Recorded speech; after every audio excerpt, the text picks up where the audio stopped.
Today I'm here with Carl Adrian. He is now the academy trainer here at Estepona, a very nice tennis club in Forest Hills. I played in ITF seniors here. I've played here quite a few times.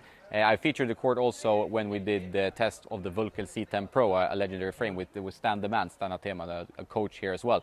So now you have a few students, very talented students that you train on a regular basis, and you have challenges. Of course, training kids is always difficult in one way because you need to motivate them and keep them going.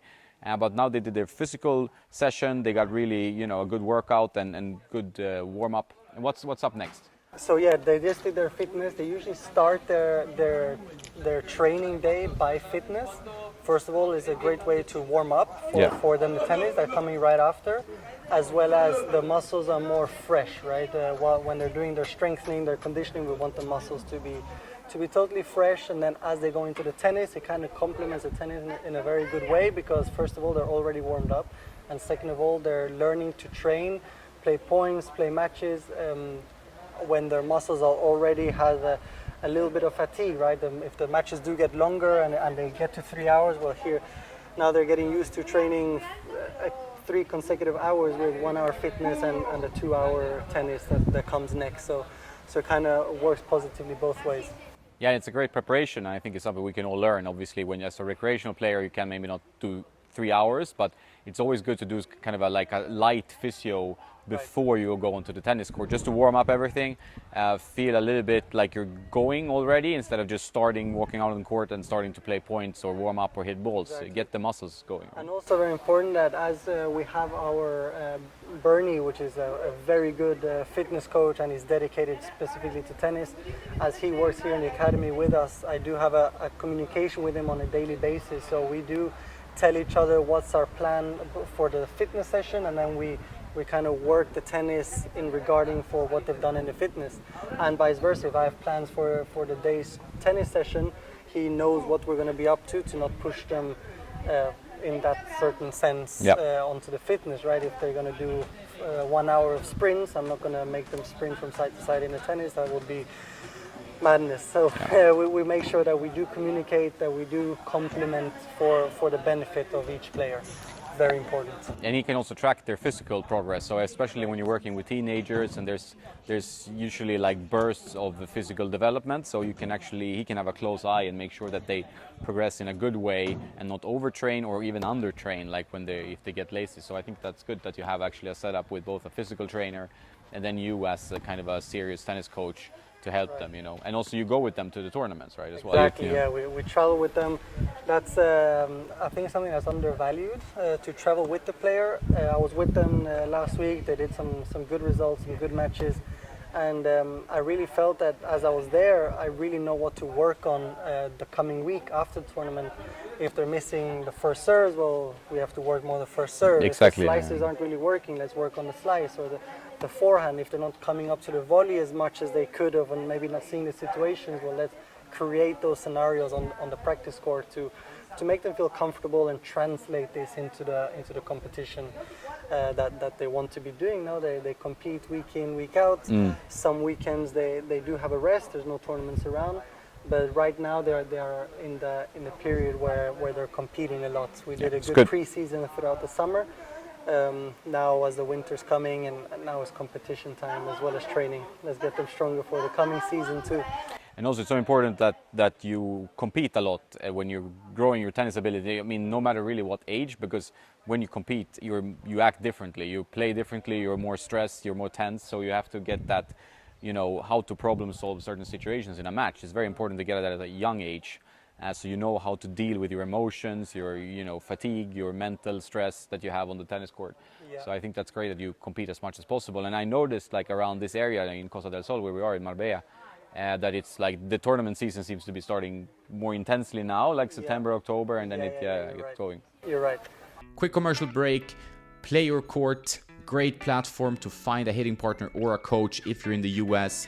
Use my link and you get 50% off. They're working very hard at the moment. They're competing a lot. Also, what I've seen throughout the few months is that when they played their first tournament after the preseason, like every match really was nerve-wracking, right? Because that match really meant a lot. Every match does mean a lot, don't get me wrong.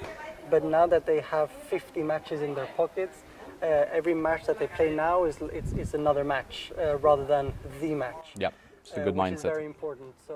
So now when it's the first match, first point of the match, they really go for it. That they're not so nervous anymore, and they still have a long way to go. They're only 12, turning 13 very soon. Many years in front, but they're starting early and they're definitely on the right track. Yeah, and it's a serious program. So with all this training, competitions and stuff, and I think even if you don't turn out to be a pro player, which is very, very difficult, we should not kid about that. You get such a good foundation of being able to work hard, learning how to be more mentally strong that you can use for whatever life you venture into after tennis, or using tennis as a vehicle, becoming a tennis coach or whatever. So I think that's a great start for any kid, really. Exactly. What I wanted to get into next is that we have first of all, a beautiful club here, Estepona Tennis Club. We have 11 tennis courts. 5 of them are clay courts, 6 of them are hard courts, which is ideal for a competition group, as when they have a clay court tournament coming up, we're practicing on clay. When we have a hard court tournament coming up, we practice on the hard court.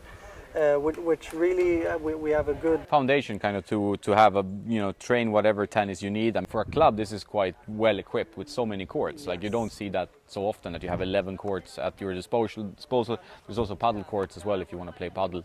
Yeah. And you have the gym there as well, and have a good restaurant, which helps to keep the nutrition going, and also it's more fun as well for me playing an ITF seniors. I can then go and eat something, or have a beer even, and chat with my opponent or other players around the club. So it's a nice club to go to, and they both have seniors events and junior events. Yes, exactly, and as you're saying, it's very comfortable as we have our tennis routines, our tennis trainings together with the fitness, and in their time off, as you said, we have a restaurant, we have gardens, we have the paddle, so the boys do like to run onto the paddle court and play a little touch tennis, and I think that's great, just to develop the hands, develop the feel with the ball.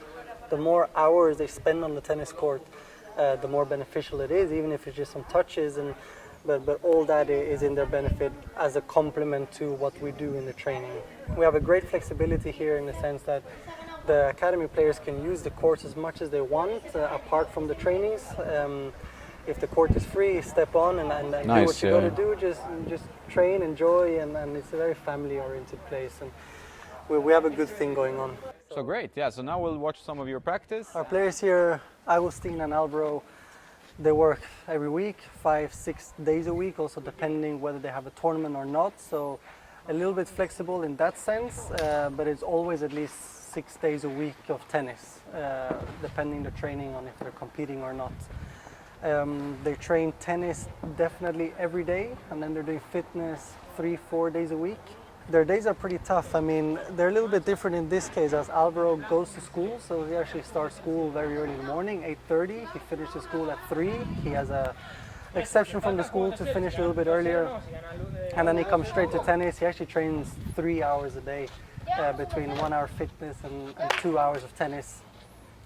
So long days actually, but that's what they got to do.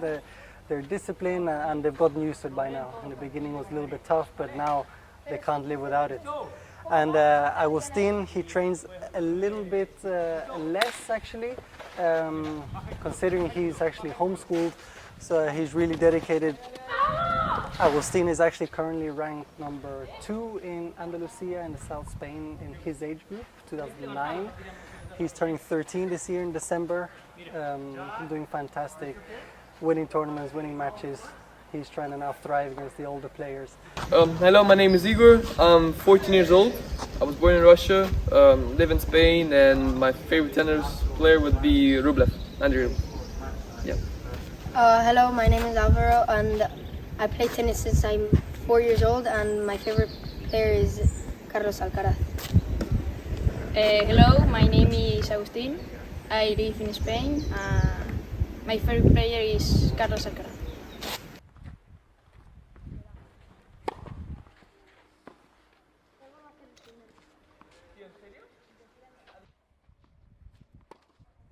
Nice.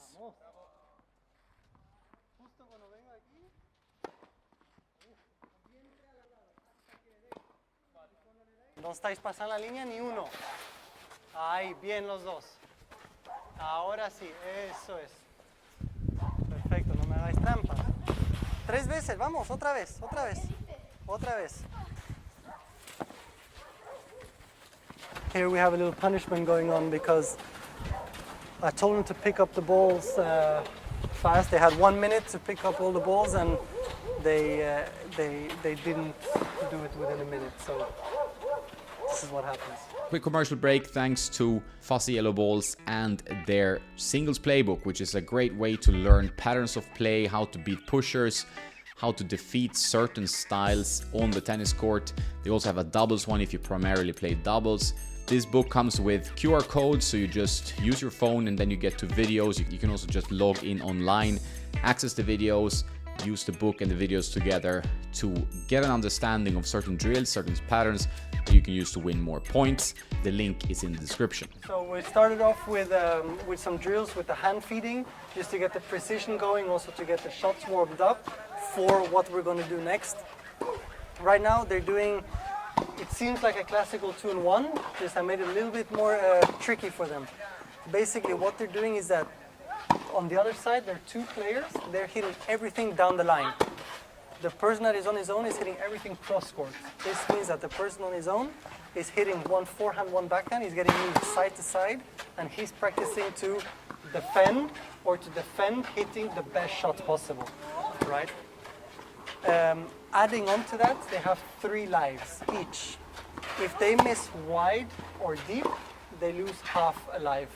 If they miss in the net, they lose a full life. So they all have 3 lives. The person to lose their 3 lives first is going to do a punishment, in this case to run 3 laps around the court. All right, it really keeps them thinking, it keeps them a little bit competition between each other. Make sure that they're really focusing, and also to challenge themselves. A ball that's stretching, well, they have to try to get there anyhow. And hopefully for them, the other person is the one to do the mistake rather than themselves. So look, they're actually being really consistent, hitting every shot in. The boys are hitting down the line. I was here running side to side. How important are the punishments for getting them to work a bit harder and push themselves a little bit more? Like the running around the court is not so nice always, especially if you're a kid. I mean, I try to make the punishments not too tough, definitely, so they do it. Very often I get oh no, but they gotta do it. And also, like, what I try to transmit to them is that the punishment is gonna get you stronger. Running those 3 laps is better than just sitting on the bench, right? Better to do something. And the other 2, the ones that don't lose, well, they yes, can relax and because they won the exercise. They've been doing the lines. So lines is when they run from one line to the other, from the first line to the second. And they had to do it 3 times, right? It was pretty tight. They were out of breath for 3. But in this case, they're going to run 3 laps around the court, especially because if he loses, he's already been doing quite a lot of moving. Actually, to make it even a little bit tougher, I told this person on his own, he's not allowed to hit in a doubles alley. Although he's playing against 2 players, but he has to keep it inside a single. That's good, Make it a little bit more demanding. Because it's realistic, right? At the end of the day, they're singles players. Now the boys have they practiced feeding with the hand towards a target, being consistent on the move. Good shot. I got distracted here. They've done some hand feeding. Well, I've done the hand feeding. They've been hitting. They've been being precision with some targets. The last drill, as you saw, was the moving and hitting to a specific target. The person running had to be cross court. The person that were standing still, they were practicing their down the lines without too much movement. And now they're playing points. So the way that they're playing points, we call it the 4-ball situation. It's an excellent way when there are 3 players, because they play 4 points and then they rest for 2 points. I think, from my experience, is the setup, the system that they play the most and rest the least.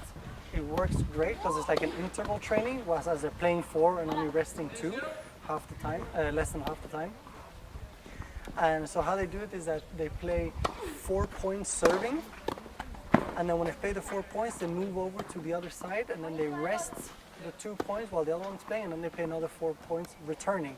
And it actually makes it really realistic, because in a game, as we know, you play 4 points, or you serve for 4 points in a minimum, right?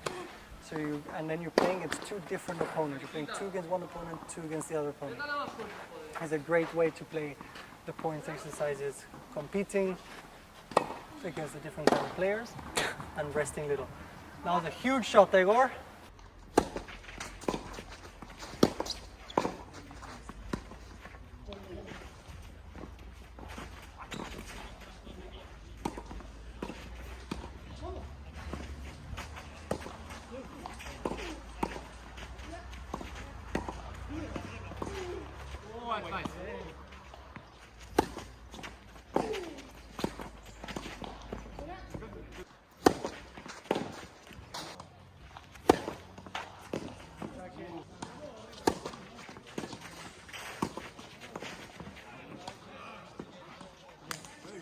Quick push for my online course, The Road to the Right Racket, 35 videos, 66-page ebook. If you're lost in the jungle of rackets and strings, I've gathered all my knowledge over the years of testing hundreds and hundreds of rackets and strings, and I put it all together with my recommendations based on your level and style of play.